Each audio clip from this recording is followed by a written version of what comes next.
Au nom du Père, Papa, Kisokelo Kelo, du Fils, dit Papa Dialungana Kiangani, notre Seigneur Jésus-Christ, et du Saint-Esprit, dit Papa Diengenda Kuntima, les trois glorieux en sa divinité, Tata Simo Kimango Kiangani, Kwatulendo. Nous sommes aujourd'hui le 14, non, le 16, on est jeudi 16. Jeudi 16 en l'an 2023. Ça, c'est selon le dicté grégorien, donc le calendaire issu du pape Grégoire. Mais nous qui sommes issus, nous qui travaillons actuellement, nous qui nous considérons comme étant les accompagnateurs de l'œuvre salvatrice qui a commencé le 6 avril 1921 en Kamba, Mbanza Velela, la cité de paix, Jérusalem donc.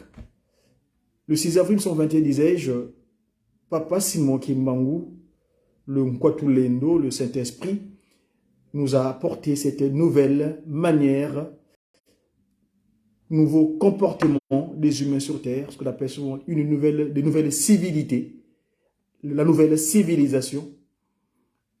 Papa Simon Kimbangu, donc, c'était le 6 avril, le premier jour de l'ère de Tata Kimbangu. Et donc, lui, Tata Kimbangu, le Saint-Esprit, donc, en prenant corps physiquement, il est descendu avec les trois glorieux. Les trois glorieux, nous les connaissons. Papa Kisolo Kelo Kelo, ça c'était la première déclaration qu'il a tenue le 12 février 1914. La seconde déclaration, c'est celle du 25 mai de 1916. Et la toute dernière, en accomplissement des propos qu'il avait eus en échange avec son ami d'enfance en 1910. Vous savez, 1910, c'est le stellaire qui était planté sous la voûte céleste de l'Afrique centrale, donc du Congo. Eh bien, 1910, Papa Simon Kimbangu dira que moi, Kimbangu, je vais renaître de nouveau en 1918. Eh bien, la troisième déclaration, donc celle du 22 mars 1918, était sa seconde disposition physique sur Terre en la personne de son fils, Papa Diengeda Kuntiba. Alors, donc, lui, Papa Simon Kimbangu, est descendu le 6 avril 1921. On commence son ministère parce que physiquement, il est arrivé sur Terre le 12 septembre 1887. C'est à l'âge de 34 ans, donc, le 6 avril 1921, où il commence l'ordre des choses, la nouvel ordre de lui, Tata Kimbangu, la nouvelle manière des humains sous terre. Et dans ce cadre, dans l'entretemps, en 1978 plutôt, au 60e anniversaire de sa seconde disposition, parce que 1978 ou 78, c'est la date où Papa Simon Kimbangu, un certain 13 mars, demanda à son fils, Papa Wabeladio Payi David, de se rendre en Kamba, où il allait recevoir une mission pour la race qu'on a qualifiée, entre guillemets, de noirs. C'est-à-dire qu'à cette époque, nous étions vraiment des noirs. Parce que noir, qui voulait dire, dans la langue que je vous parle, la langue de Kadiam Peba, la langue de Lucifer, le français est, donc le Kinsusu. Dans le Kinsusu, noir, qui vient du latin, negro ou negriti, donc objet de peu de valeur. Mais c'était ainsi, d'où le sacrifice parfait qui vient subir, qui vient exécuter.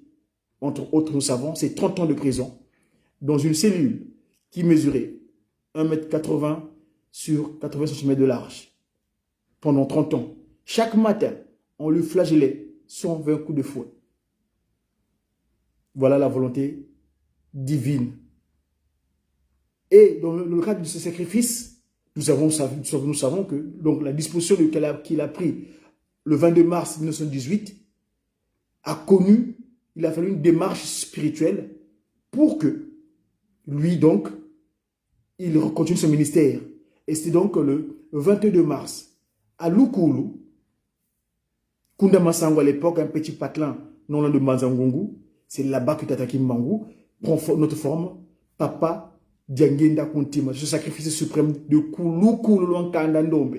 Et il sauva donc, il commence un ministère où il prit le relais de son père pour transformer ce peuple considéré comme étant rébut de l'humanité, considéré comme un négro, objet de peu de valeur, comme dit Tanidia Vozoka, la pierre rejetée.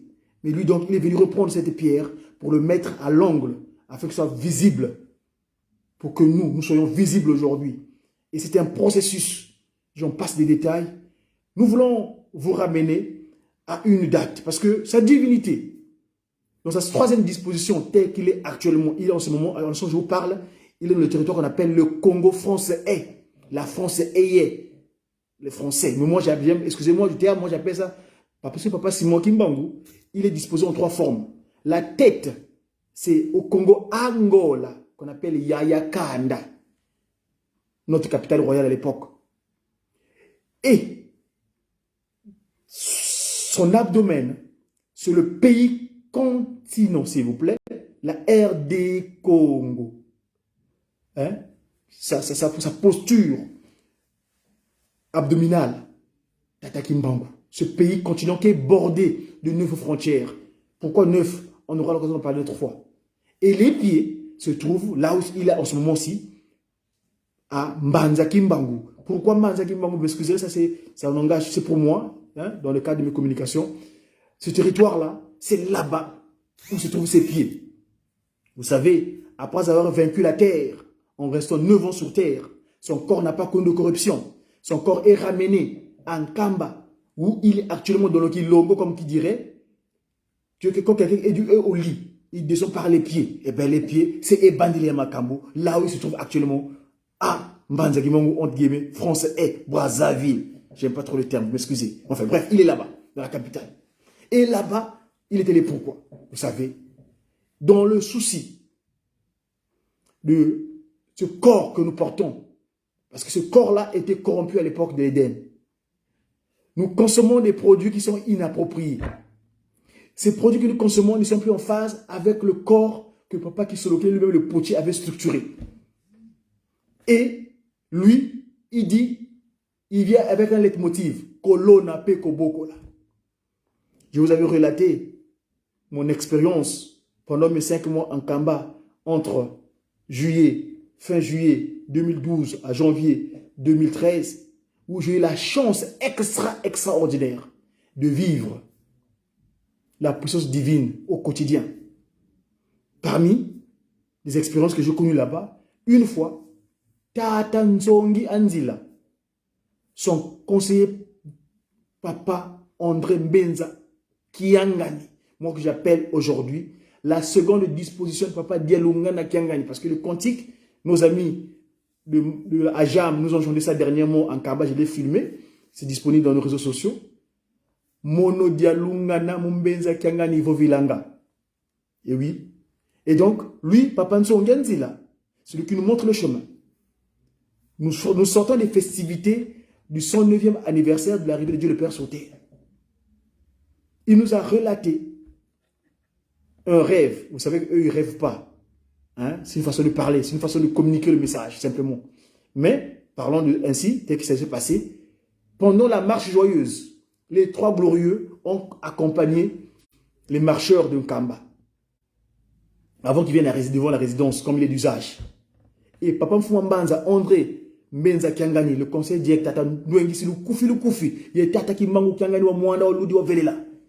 nous a fait état des rêves. Et dans ce rêve-là, c'est le chant que Papa Kisolokele a donné à la Paki. Nza yizele bumavangu mambi, mulembi zaya mpasi chikwiza munza. Le monde est dans les mauvaises pratiques, dans les mauvais comportements. Pourquoi?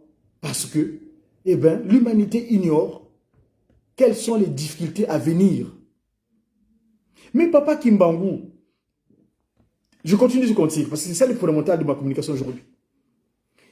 Il dit, Nza yizele mumavangu mambi mulembizaya nzila mpulusu. L'humanité, les humains sur terre se comportent mal parce que ils connaissent pas le chemin de la vie, le chemin pour qu'ils soient sauvés, le chemin qui sauve les humains. Le chemin. Et or, nous le savons aujourd'hui, c'est un kamba. Nza yizele umavangu mambi, mulembi zaya mpasi zichikwiza munza. Nza yizele umavangu mambi, mulembi zaya ndila ya mpulusu. Et le cantique continue, il dit, Keluyo iko, muna sambila. Ne nous décourageons pas en suivant sa divinité Tata Kimbangu Tiangani. Parce que Sambila, c'est-à-dire prier, nous devons appeler qui? Parce qu'au Congo on dit Sambila, on Mandombe. Nous aujourd'hui, c'est ce qu'on a fait scientifiquement. Hein? La lettre S en Mandombe et la lettre T, ils ont la même forme géométrique. La lettre S, nous l'appelons Nzulu Nsona. Non, la lettre S, c'est Nzulu Konzo. Et la lettre T, c'est Nzulu Nsona. C'est-à-dire qu'ils font partie de la famille Pelekete. Donc la famille de Pelekete qui a donné donc Nsona et Konzo comme enfant. Donc la position, c'est la position Lukombo. Donc Nzulu Konzo et Nzulu Nsona, ils ont la même forme géométrique. Ce qui leur distingue, c'est que quand le signe est en haut, s'appelle Nzulu Nsona. Et quand le signe est en bas, s'appelle Nzulu Konzo. Donc, celui qui dit Sambila, Tambila, c'est la même chose. Sambila, c'est nous les peuples prieurs qui demandons. Le peuple Ndombe, Bandombe, Tulombanga. Et Papa Simon Kimbangu donc. Nous devons Keluyo Yiko Muna Sambila Keluyo Yiko Muna Sale Salou. Travaillons, nous devons œuvrer. Et œuvrer c'est quoi? Déjà parce que nous savons que nous allons recevoir l'humanité entière. Priorité de priorité. Nkamba, Mbanza, la cité de paix. Parce qu'il dit, venez voir. Nous irons le voir là-bas. Nous l'appelons et nous irons le rendre visite. L'humanité entière ira prendre la loi. Parce que Papa Kisolokele, qui est né il y a quelques jours, aujourd'hui, on est le 16, il y a le 12, il est dimanche dernier, il y a 4 jours de cela. Lui, il avait dit, quand j'irai